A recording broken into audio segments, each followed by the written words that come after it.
Friends, we have entered what can best be called the quickening as the New World Order's house of cards collapses. Some of the most dramatic events in our lifetimes are taking place right now. There is a war on for your heart and mind, and it's a war the New World Order puppets, Clinton, Soros, Merkel, Macron, and their associated deep state networks are now losing badly.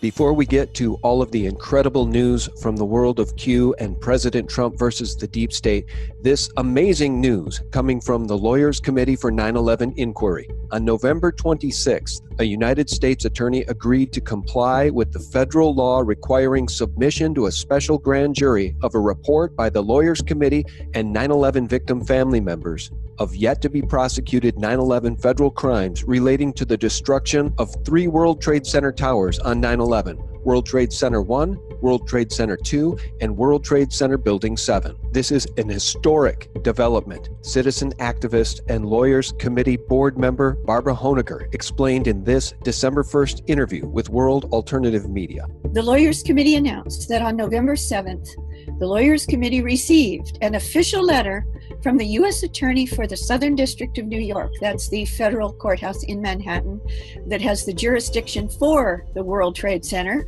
events on 9/11. And we received a letter saying, to our shock and pleasant surprise, that the U.S. Attorney would be doing as we demanded, which is to follow the law. And he cited the federal statute that they're going to follow, and that federal statute explicitly in its text requires them, and they said they would do it, to submit our grand jury petition and the 57 evidentiary exhibits proving that the official story of what brought down World Trade Centers 1, 2, and 7 on 9/11, the latter not hit by any plane whatsoever and came down in a classic controlled demolition, will be submitted to a specially convened special criminal grand jury. This is historic. And attorney Mick Harrison, litigation director, said, "The failure of our government to diligently investigate this disturbing evidence has contributed to the erosion of trust in our institutions. The Lawyers Committee felt it was our duty as public citizens to submit this evidence to the U.S. Attorney for submission to the special grand jury." We'll keep our eye closely on that developing story. Friends, with the American godfathers of the New World Order, David Rockefeller and George H.W. Bush, now paying the price for their crimes against humanity in the afterlife, those of us still breathing are witnessing epic events around the world as the Great Awakening goes global. Q Post 2526, December 2nd. Q links to this tweet from A Simple Mind, and Q writes, "A world united is a beautiful thing. People are inherently good. We stand together." And Q Post 2533 linking to this powerful scene in Paris where French police officers removed their helmets to show solidarity with the French people against New World Order globalist Rothschild puppet and President Emmanuel Macron, as anti-Macron protests continue throughout France. And Q writes, "Nothing can stop what is coming. Nothing." History books. And I was pleased to see this tweet, which hits the nail on the head. Don't be fooled. They're protesting over immigration and globalism, not gas prices. And friends, I dropped everything to provide this important news update because it is historic. The awakening is global, and nothing puts the fear of God in the dark hearts of our New World Order enemies quite like the vision of the police and the people coming together, unified in the realization that the real enemies of humanity are seated in the highest echelons of power. The rise of the people is what these puppets fear most. Q Post 2534. Ask yourself a very simple question. Why is there a total and complete MSM blackout regarding France, Belgium, Germany, the EU riots? When you are awake, you can see clearly. Fake news is the enemy of the people. And Q Post 2536 links to this black nationalist singing that he's proud to be an American in a Chick-fil-A to the applause of the restaurant's patrons. There is no shame in loving your country and its Constitution, patriots. And Q notes, be proud. The the world is about to change. Which brings us to Q-Post 2523 and a callback to September 30th, Red October, D-Class, and the question of treason. A topic our president tweeted about on September 5th, and more recently when he retweeted this meme asking when the trials for treason would begin. Which leads to this update from Q, linking to this March 28th news item about the president's $200 million expansion of the detention facility at Guantanamo Bay. And in related news, on December 3rd, out of Wheeling, West Virginia, the Wheeling News Register is reporting that more than 100 members of the 305th Military Police Company of Wheeling were deployed to Guantanamo Bay, Cuba on Saturday. Their 400-day deployment is in support of Operation Enduring Freedom. And Q links to this juicy news item from McClatchy. Pentagon delivers new guidelines on transferring detainees to Guantanamo. Defense Secretary Jim Mattis has given the White House its new policy guidance on transferring detainees to the U.S. Navy base at Guantanamo Bay, Cuba, a critical report intended to outline whether the Pentagon backs promises President Donald Trump made on the campaign trail to fill the prison with, quote, bad dudes. This policy provides our warfighters guidance on nominating detainees for transfer to Guantanamo detention should that person present a continuing, significant threat to the security of the United States, Pentagon spokeswoman Commander Sarah Higgins said. The full report was not made public. And Q-Post 2538 links to this must-read article from the Epoch Times. 4 investigations share a common thread. There may well be more than meets the eye regarding the raid of the home of Clinton Foundation whistleblower Dennis Nathan Cain. Be sure to read the article. I'll link it below. Q writes, DOJ policy does not discuss ongoing investigations. On November 29th, federal agents raided the offices of Chicago's 14th Ward Alderman Ed Burke, removing computer equipment and boxes of documents.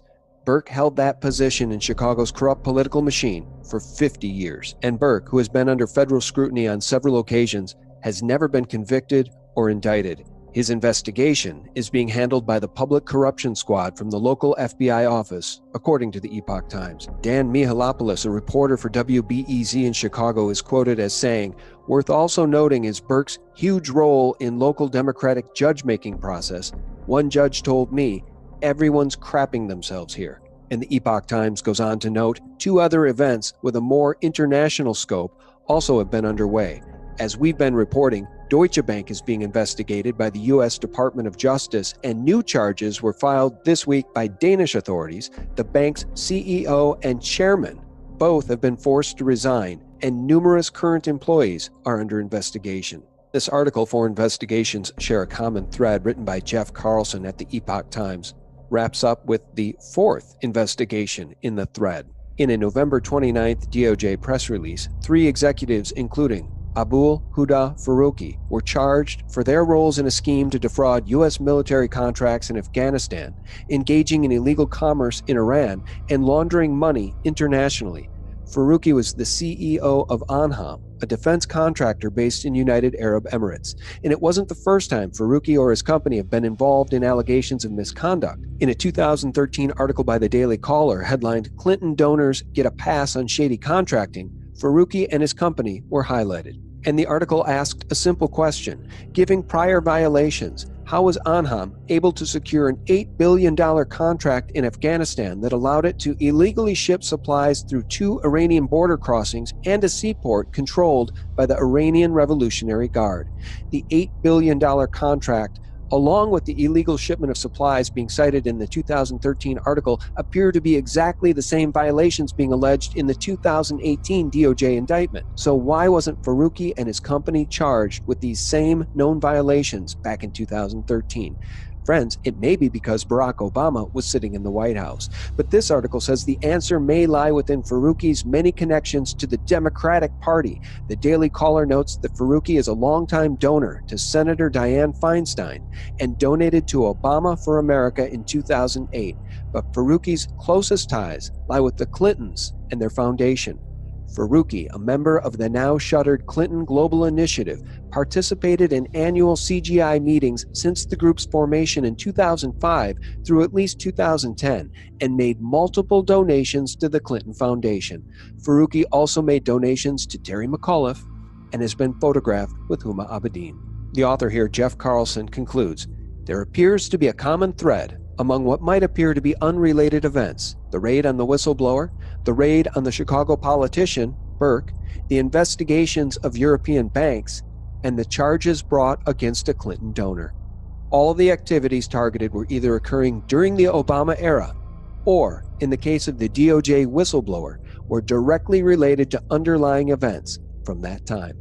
There may be more going on than meets the casual eye. Our thanks to Jeff Carlson and the Epoch Times, and our thanks to Q for making us aware of that article and those important facts. Like Post 2539, the public is about to learn that the DOJ, FBI, and other U.S. foreign assets have been actively working together behind the scenes in one of the largest criminal investigations in modern-day history, D-Class. The purpose? To illuminate the truth. People, transparency is the only way forward, and the controlled media is indeed the enemy of the people. And Q notes with Post 2538, which linked to that Epoch Times article, DOJ policy does not discuss ongoing investigations. Majority of leaks by them serve to their benefit. Some do not. Some are designed to provide the public with a glimpse into the shadows. Glimpse equals leverage. Leverage results in panic. Panic by the rats. Dark to light. And friends, we'll conclude this dramatic series of events update with this tweet from Michael Flynn Jr. on December 3rd. Let your plans be dark and impenetrable as night, and when you move, fall like a thunderbolt. Sun Tzu, The Art of War. Thanks for tuning in, friends. The Great Awakening has indeed gone global, and where we go one, we go all. Dark to light. And for real news 24/7, visit us at sgtreport.com. You're going to see arrests, and then you're going to see indictments, and then you're going to see convictions. They are scared to death.